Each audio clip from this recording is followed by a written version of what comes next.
शिवानंद तिवारी जी, मोहन भागवत ने कहा है कि सीए और एनआरसी ये किसी के खिलाफ नहीं है। खासकर उन्होंने माइनॉरिटी के लोगों की बात की और किसी को इससे डरने की ज़रूरत नहीं है जितना केयर हम लोग करते हैं माइनॉरिटी के लोगों को, और शायद पाकिस्तान में भी नहीं होता है। और उन्होंने एक बात और कही कि इंडिया को किसी से सीखने की ज़रूरत नहीं है, सेकुलरिज्म, सोशलिज्म और डेमोक्रेसी का सर्टिफिकेट किसी से लेने की ज़रूरत नहीं है।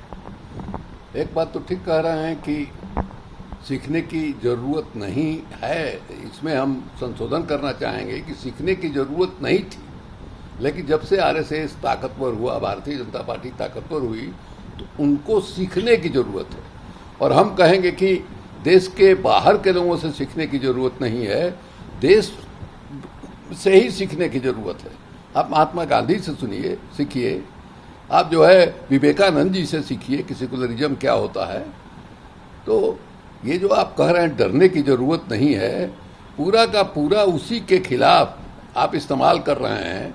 आप क्या बोल रहे हैं, कब क्या बोलिएगा, इसका ठिकाना नहीं है। आपके जो लोग हैं, आपके स्वयंसेवक हैं, आपके प्रचारक हैं, वो क्या कर रहे हैं, क्या बोल रहे हैं, ये देखने की ज़रूरत है। प्रधानमंत्री जी आपके प्रचारक हैं, और प्रधानमंत्री जी क्या बोलते हैं इलेक्शन के समय? भाई श्मशान और क्या नाम है, कब्रिस्तान।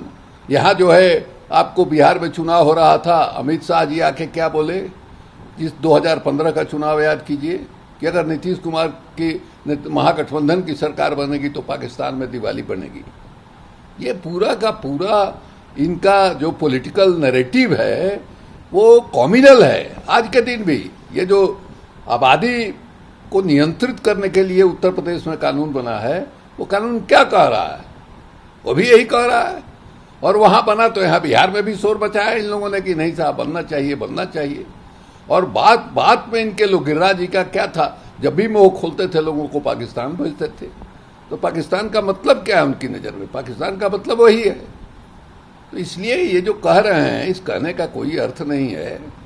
आपने सीए के खिलाफ इतना धरना हुआ वहाँ दिल्ली में, और उसके बाद जो है आप ही के पार्टी के वो मिश्रा जी, दिल्ली का जो नेता है, उसने क्या क्या बयान दिया। भाई दंगा किस ढंग से हुआ और दंगा में पुलिस की का रोल क्या रहा, ये भी देखिए। जो जज है वहाँ का, दिल्ली का कोर्ट के न्यायाधीश लोग हैं, वो कह रहे हैं कि जानबूझ करके फिल्मजी ग्राउंड पर लोगों को फंसाया गया वहाँ।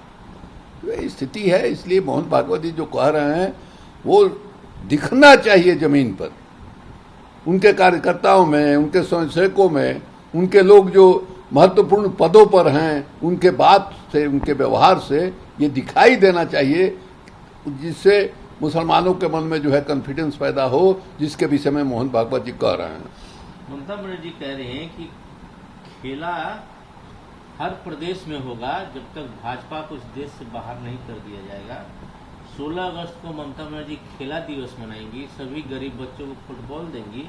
और उन्होंने एक बात और कही है कि सभी विपक्ष के लोग 2024 की तैयारी अभी से ही करना शुरू कर दें। वो तो तैयारी करनी चाहिए, निश्चित रूप से करनी चाहिए। और बंगाल में जिस ढंग से ममता बनर्जी ने मुकाबला किया इन लोगों का, भारतीय जनता पार्टी ने कोई माने ये नहीं रखा। हर तरीके से कोशिश ये किया कि हम जो है माने किसी तरह से वहाँ ममता बनर्जी को परास्त करें। कोई रास्ता उन लोगों ने नहीं छोड़ा। लेकिन जिस ढंग से उस महिला ने मुकाबला किया, अपने दम पर मुकाबला किया और बुरी तरह इन लोगों को परास्त किया, उसके बाद जो है पूरे देश की नज़र ममता बनर्जी पर है। और ममता बनर्जी प्रतीक बन गई हैं एक ढंग से, आप कहिए तो एंटी नरेंद्र मोदी के राजनीति की। तो इसलिए ममता बनर्जी जो बोल रही हैं उसको गंभीरता से लेने की ज़रूरत है। लेकिन एक बात हम चाहेंगे ज़रूर कि विकल्प जो है चेहरे का ही नहीं होना चाहिए, विकल्प नीतियों का भी होना चाहिए। देश में बेरोजगारी है, किसानों के ऊपर संकट है, भ्रष्टाचार है, साधारण लोगों को इंसाफ नहीं मिल रहा है, भरपेट भोजन नहीं मिल रहा है। ये कैसे दूर होगा? बेरोजगारी कैसे दूर होगी? गरीबी कैसे दूर होगी? किसानों की हालत कैसे सुधरेगी? इसके बारे में एक कार्यक्रम जो है अपोजिशन के लोगों को मिल करके बनाना चाहिए।